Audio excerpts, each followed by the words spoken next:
All right, guys, welcome to Keeping It Frank. This is a special episode, man. Special episode of Keeping It Frank. And I have two guests with me. I got two guests. These are my friends, my educated friends. I have some of those, if y'all didn't know. First, I'm going to introduce Dr. Alan Takehall. What's going on, man? Yeah, I'm good, man. Everything's wonderful. And I have a guest that came on before. He also wanted to be a doctor one day. Hampton Raymond, what's going on, man? Well, I'm not a doctor yet, but soon to be. All is well on my end, man. Just out here social distancing the best I can. The protests rolled on well after the curfew went into effect. The crowd gathered outside the Barclays Arena and observed a long moment of silence. Everyone expressing their outrage over the deaths of George Floyd and Breonna Taylor. I'm out here after curfew because this is a revolution. This is everything to me right now. It's 2020. Why are we still dealing with systemic racism? These demonstrations have become a call to action for so many. The world has been watching all of the protests, and New York's governor says it's time for meaningful change in the country.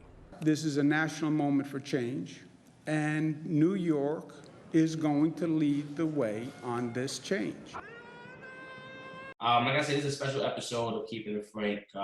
Usually we try to keep things lighthearted, but with everything that's going on with the protests and everything that's going on right now with the George Floyd case, I think it's important for us to get together and have discussions. Discussions is very important. We need to have more discussions, and hopefully this could just be the starting of more to come. Okay. So I want to put it to the table, put it to you guys right now. How do you guys feel about what's happening right now with, you guys saw the video. How did you guys feel when y'all first seen the video of George Floyd? I mean, George Floyd was murdered and in cold blood. I mean, it takes, it takes a truly depraved, evil individual to kneel on this, to kneel on somebody's neck and for 8 full minutes while the people, while people in the background were, people who were filming were actually, were saying, he's not resisting. He says he can't breathe. He's, and it's almost as if, it's almost as if they, I don't know, like they were like the cops knew that, I don't know. It's just absolutely stunning to me that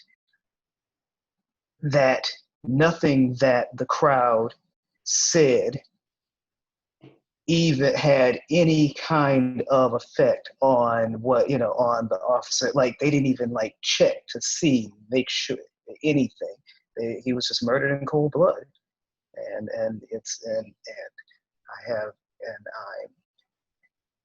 when people are out, it's something. It was so infuriating. You see why people were immediately out in the streets about it. And the fact that and the fact that they kind of resisted giving the cops identity, the fact that there's this other cop who's keeping the crowd away, and it was just total disregard for human life. I would definitely concur with what Alan is stating about about George Floyd being murdered in cold blood, and that is something where it shows you what America's true colors are. For a long time, America has been beating up the African American race, and I think now it's really time that we had enough. And I think someone said it best: racism has been happening all along. It's just now being recorded. And the man deserves everything that comes to him for murdering George Floyd. Again, it just shows you where we are as a country. Yeah, I think it was shocking to see. Like when I saw the video, it was very shocking to me because, like Alan said, you had people that was recording, the people that was trying to tell the officers he has been moving. You know what I'm saying? Like, Right. can't do that. Then you have the other cops that is there that is not policing their own partners. That let you know, like to tell them like, yo, this is wrong, or you know, let's check him and make sure that he's good. And when I saw the video, I know they try to paint a picture of George Floyd saying first that he was resisting arrest, but as you saw everything come together, At all. you don't see this man resisting. You don't see him resist. Like, so I just thought that was very alarming. Um, what do you guys think about the participation of the other officers? Because we all know, the main officers that was on this neck. But what do you guys think about the other officers? They were accessory to murder, right? They pretty much like they helped their partner kill the man. And people were, two other cops were like kneeling were kneeling, holding him down behind the car. People, some friends, the original video didn't capture that, but yeah, there's two other cops. While another cop, basically, on one level, it might be like, oh, he's trying to keep the crowd from back, but it was almost like he just kind of acted as a lookout for his partner while his partner knowingly committed a crime. Right, and so I don't have a lot of confidence in the criminal justice system, with regard to holding police accountable. I have no confidence in that. However, I do think it's good that that the other cops were finally charged, right, and not just was Officer Chauvin, who so. And as far as I know, with the same charge. So he was charged with second-degree murder, and they upgraded that. And of course, it took basically the state attorney general to upgrade the charges and to charge the other cops with the same charge. So but I don't have a lot of confidence.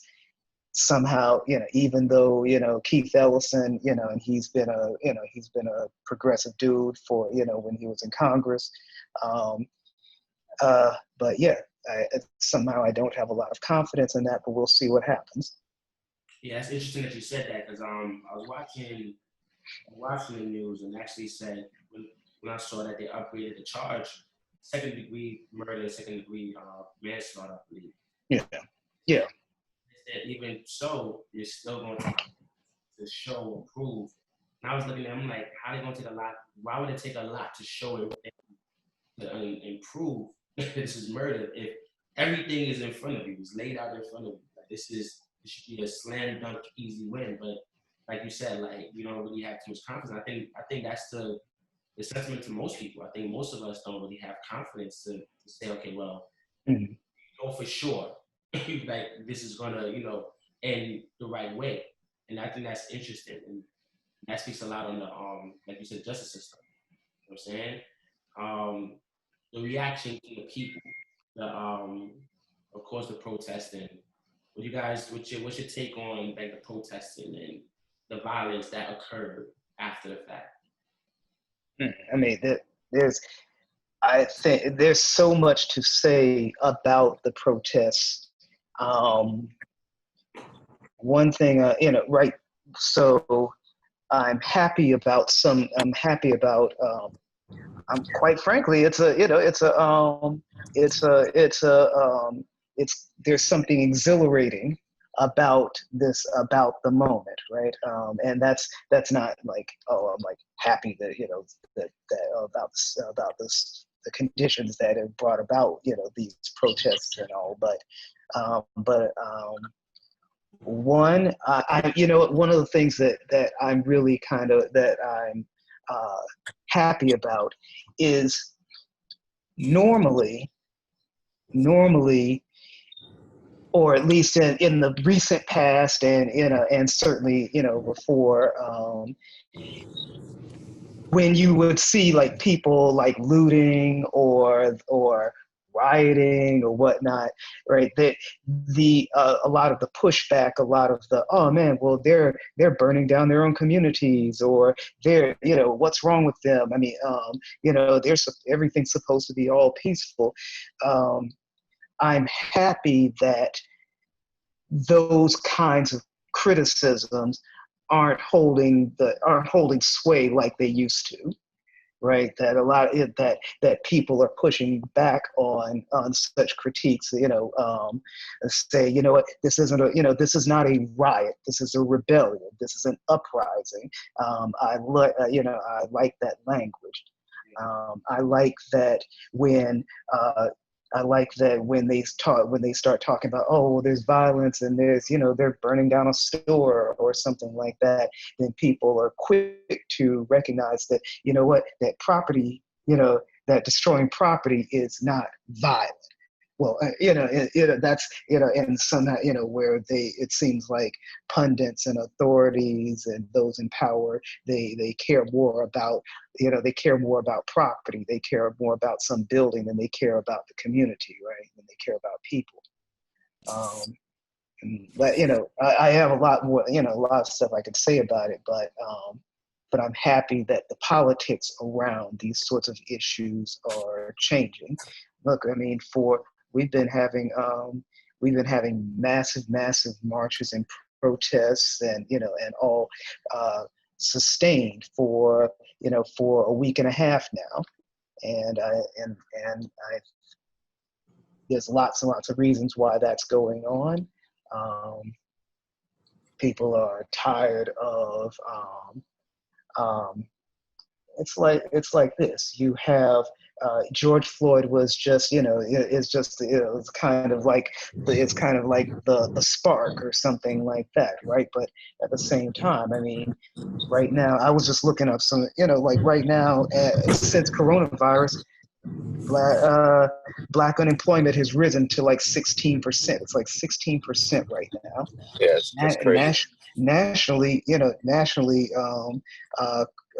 unemployment is something like close to, according to the officials, it dropped last month, but it's somewhere still around 14%, right? Which is the highest it has since the Great Depression. Exactly. This was higher than the Great Recession in 2007, 2008. It's crazy, and I think that people are out in the streets protesting over more than simply George Floyd or police brutality. And there's lots to say about why, about those dynamics. Yeah. The protest, I feel, is a necessary evil. It's just sad that America does not listen until blood is shed, and with the protests coming in forms of destroying property. But we need them to listen. This has been going on far too long. This is supposed to be the greatest country in the world. Why is it that people of color are not enjoying the fruits of the labor that they've put into this country? And I believe we need the protests. We should continue to protest until we see absolute change. It's not protesting and then, we sentence the cops to a maximum number of years in prison and that's it. That still solves nothing. That just brings peace to one family. But as a country, we need to do better. I have a black son, and my son has to be able to grow up in this country comfortably. It shouldn't be we have these pockets of moments where we realize that, hey, we have to do something to, I don't know, show the country that we are pro-black. And then after it boils over, we go back to the same racism and the same unfairness that we've been getting for years on end.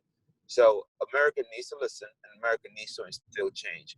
We have to do better. We cannot continue the same way we've been doing. It's just not going to work for America.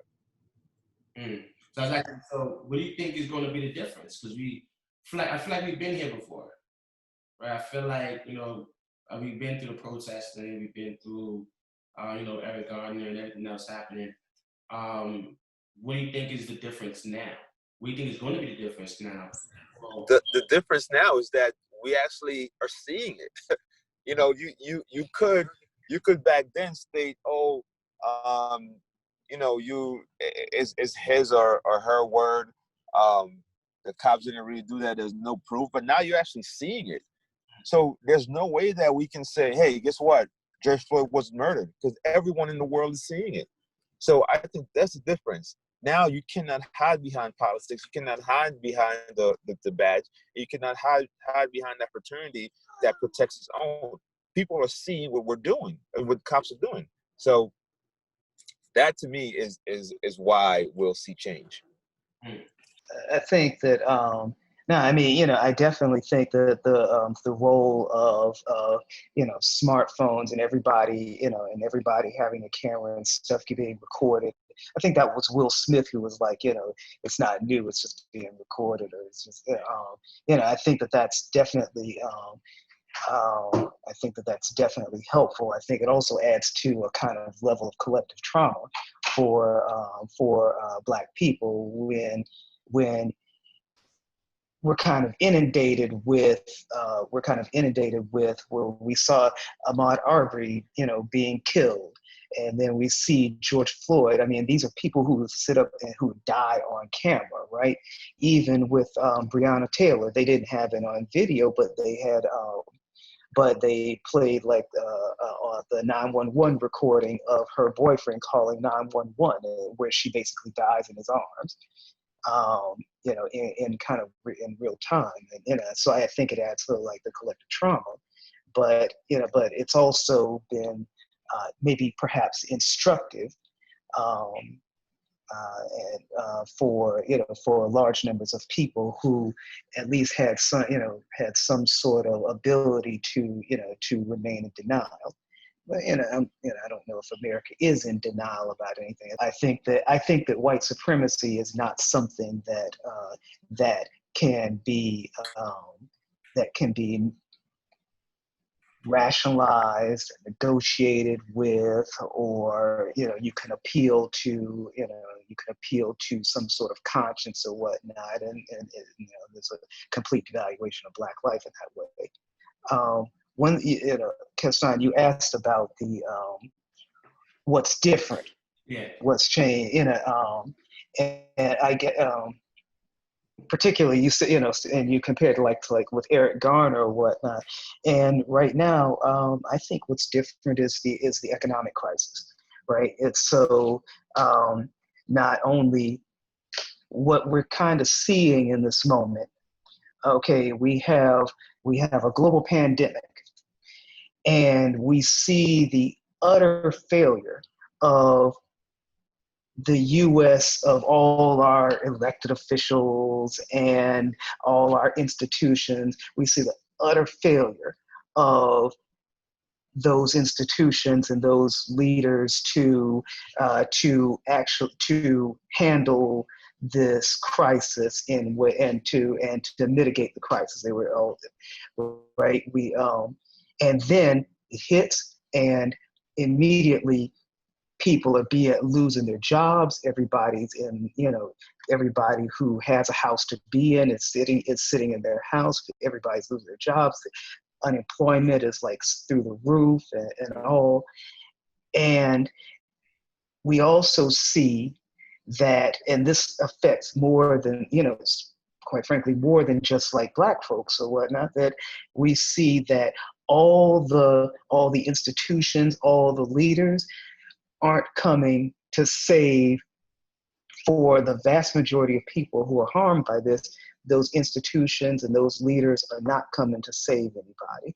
Instead, what we see is, and this is in the with George Floyd in particular, what we see is the one application of the state that seems to be fully functioning is the police coming in and killing people. Exactly. Right. And so, and you know, and that can be, and when it doesn't work when these institutions don't seem to be working for anybody, especially Black folks. They don't seem to be working for anybody. But then we do see state power coming in to kill somebody. And then when people protest, you see state power coming in to crush protests and to fire tear gas canisters and rubber bullets that seem to be something a little bit more than less lethal.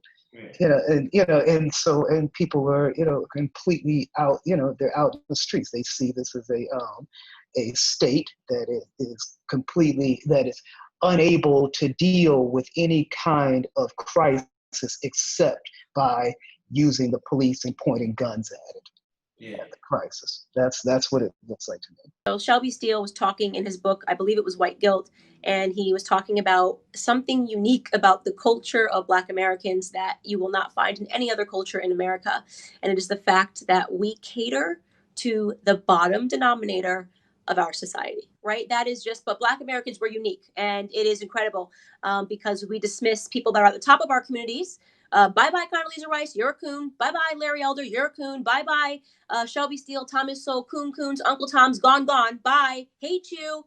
Here we are, George Floyd. You are a martyr and a hero. Based off the video I saw and the 911 transcript, that just didn't sound accurate to me. But I wanted to let everybody play pretend because it was fashionable and it was trending. I mean, first and foremost, the person who called 911 clearly said that he was on drugs. If you look at a video, you will see, which the media has tried to censor, when he is leaning against the wall, when the cop initially puts George Floyd against the wall, he drops a white baggie of a substance on the ground. I don't know what it is. It could be cocaine. God knows what it is in that little baggie, but he does drop it beside him.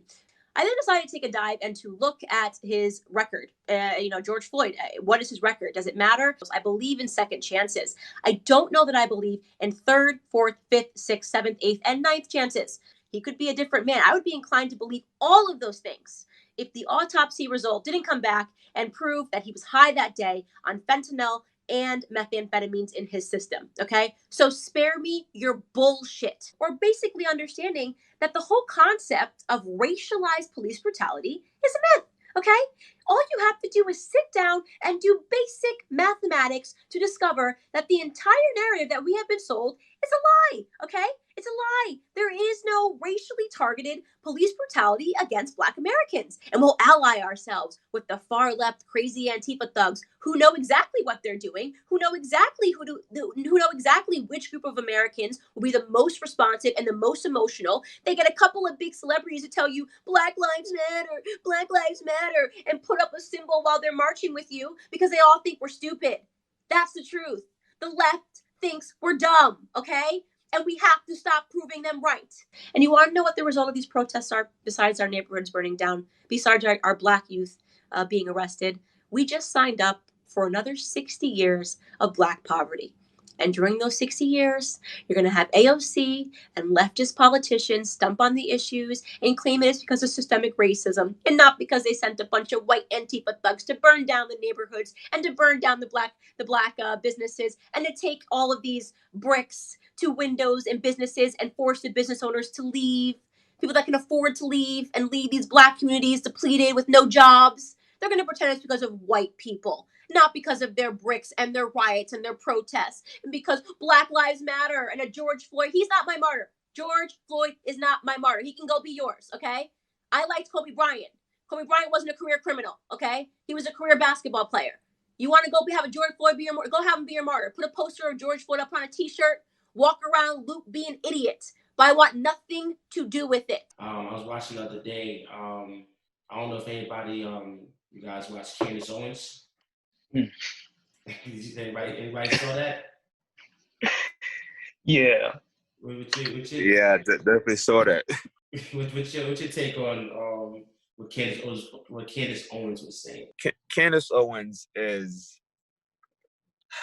I don't want to use the word Uncle Tom because I think that's even too good to describe her. I do believe that she is getting paid for what she does. She wants to be anti anything Black, to make statements that I don't consider to be necessary at the moment. Now, granted, she mentioned some points that I thought were pretty interesting in regards of the Black community. When someone gets killed or dies, we martyr them. but they were not good people to begin with, right? And she went down and described George Floyd's history. While all that's good and gravy, when the officer saw George Floyd, he did not initially know that George Floyd had a criminal history. He just saw a black man.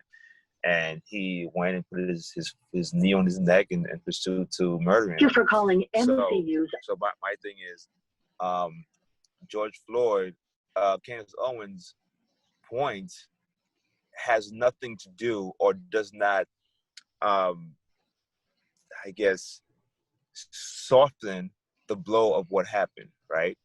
His criminal history does not have anything to do with another black man being murdered by the cops. Yeah, I totally agree with him. Even it's like this. In the moment. Well, first, Candace Owens. I've said elsewhere that Candace Owens is irrelevant. I agree. She clearly makes a killing off of the work that she does to justify white supremacy in whatever way, and not necessarily. I don't think black people care anything about Candace Owens or what she says or whatnot. I do think, however, that she provides some sort of cover or justification for white supremacists and other racists and other cold-hearted people who see some sort of need or whatnot to have a black person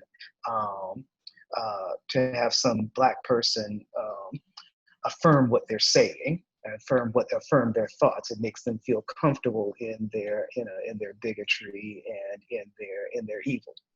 And so I think Candace Owens plays that role. Look, I mean, and the idea that and then so she tries to do this going through his criminal history and all George Floyd's criminal history. They've tried to the familiar tactic of character assassination. They said he was on drugs. It's funny, they said the same thing about Rodney King. It was like, oh man, he was on drugs or whatever. He was on LSD. This is. And so they do that to try to destroy, destroy the character and all to undermine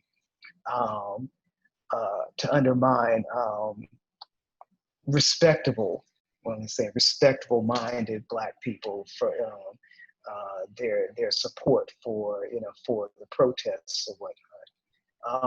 But at the end of the day, there's nothing that can justify those police officers' actions. You see a kid can go in and murder people, a bunch of black folks in church, and somehow his life was somehow worth preserving. They took him alive and he's in jail or whatnot, right? But this guy somehow, just because somehow his criminal history, regardless of what one might think about it, is somehow used as a justification for why he has to die. I find it incredible that somebody could be convinced that George Floyd, that all of that whatever he did was worth the police snuffing him out on a street corner, for seemingly forging a $20 check or something, something stupid like that.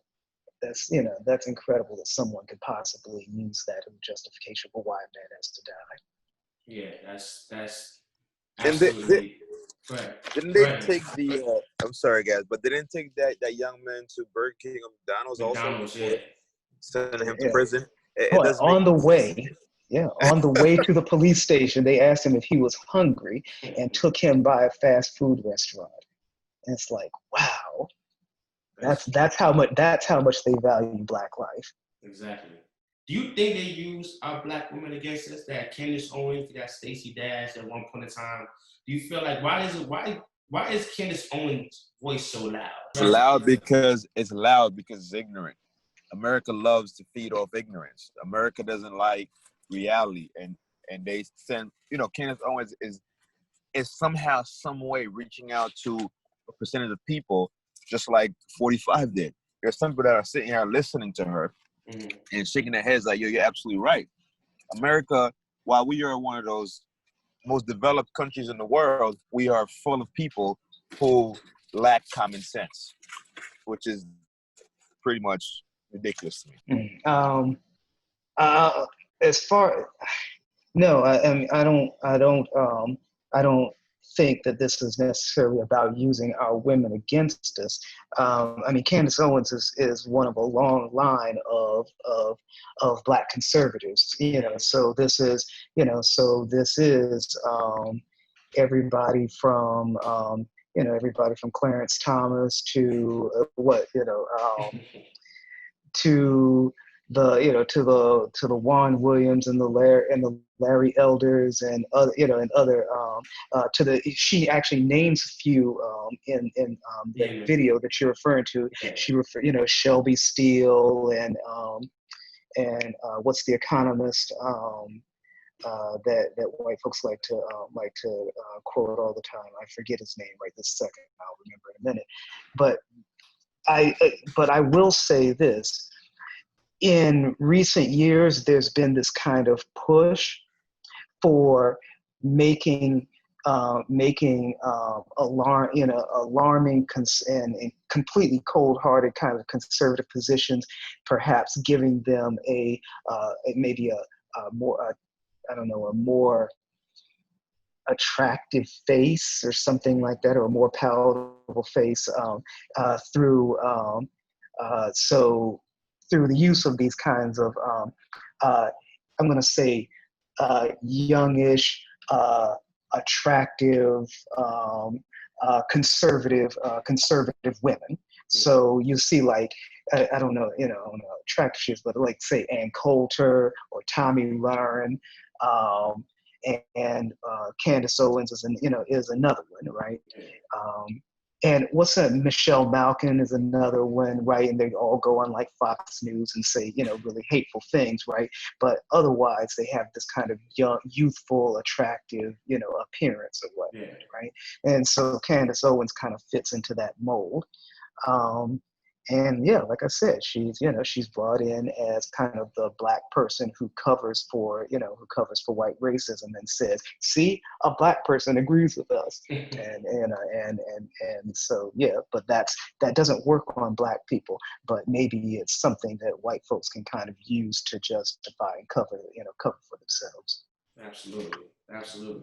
So, like, moving forward, what do you guys think needs to change moving forward? Where do you think we go from here? What needs to change, first and foremost, is beginning to recognize us as equals.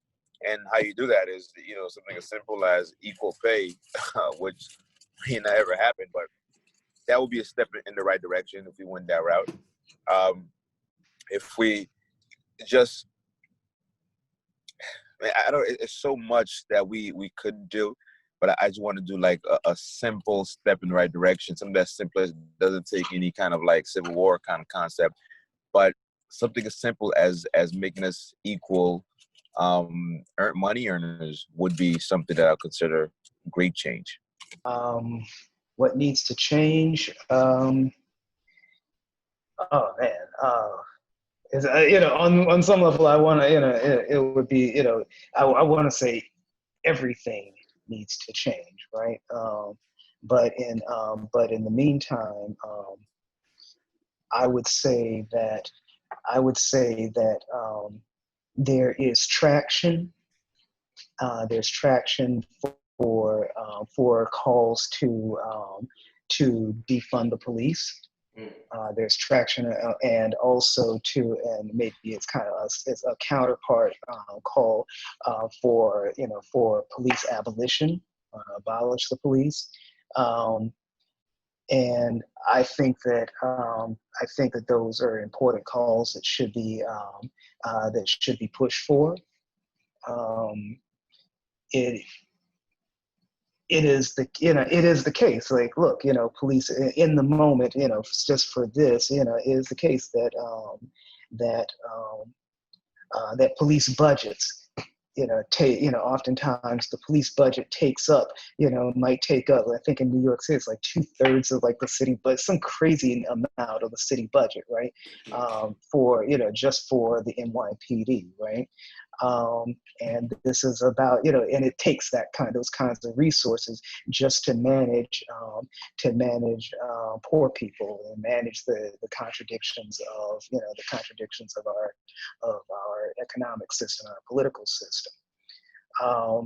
And calls to defund the police and to move those funds that are normally given to budget increases and to police forces could be better invested in education and in healthcare and all, right? And I think that those are huge, important calls that we should stand behind. Ultimately, I think that we'll see that calls for that what is needed are what we need are pushes for universal health care, federal job guarantees, universal free education, student loan forgiveness. All these kinds of measures would benefit everybody and benefit Black people specifically, benefit Black people disproportionately. And I think that those are important calls to get behind, and I think that we should resist. Efforts to fragment progressive movements by saying, oh, well, those are white people issues or those are Black people issues. One of the things that I'm seeing out here with the protests is, man, there's an amazing number of white folks that are out at these protests, right? And you know what? And if these are,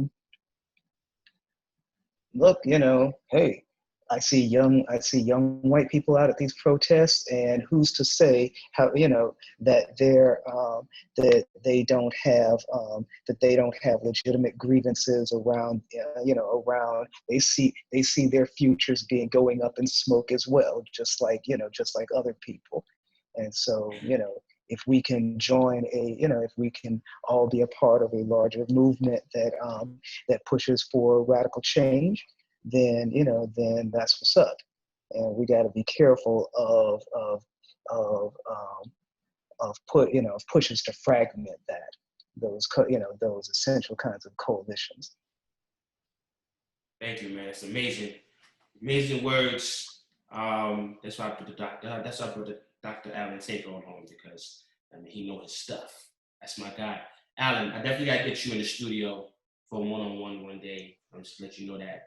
Word. Once again, I just want to start the conversation. Thank you to Hamilton Raymond. Hamilton Raymond actually brought this to me, so I definitely want to thank Hamilton for his Definitely. Yeah, absolutely, man. I appreciate this forum, and I do think this is a conversation that needs to keep going. Exactly. Everything's the journey to 1,000 miles starts with the first step. So this is definitely a first step in the right direction. We need to continue this conversation, and get behind everything that Alan mentioned. Police, defunding the police, student loan forgiveness. Those are measures that will help everyone, and unfortunately, Black or disproportionately hurting with these kind of concepts that are happening right now. So I believe we are doing something good. by conversing, and let's just keep it going, man. Absolutely. Guys. So go ahead. No, I was just saying I appreciate you for doing this, man. That's I love this forum that you created. Thanks a lot, man. Thanks a lot. Well, definitely we're gonna keep the goal is to keep the conversation moving, keep the conversation going. Let's not just talk today and tomorrow let's forget about it. You know what I'm saying? Let's keep the conversation going. And like I said, Alan, I gotta bring you to the studio for a one-on-one. You know what I'm saying? That's what's up. One of the smartest guys that I know. So guys, thanks for you ain't that smart now. Guys, thanks for coming on Keeping It Frank. And for everybody, thanks for listening to Keeping It Frank. You guys can follow us on Instagram on Keeping It Frank 100 on Instagram, and also join the Facebook community, Keeping It Frank Facebook community I got started. So come on in, let's keep the conversation going. Thanks a lot, guys. Appreciate you, man. No doubt. Appreciate it.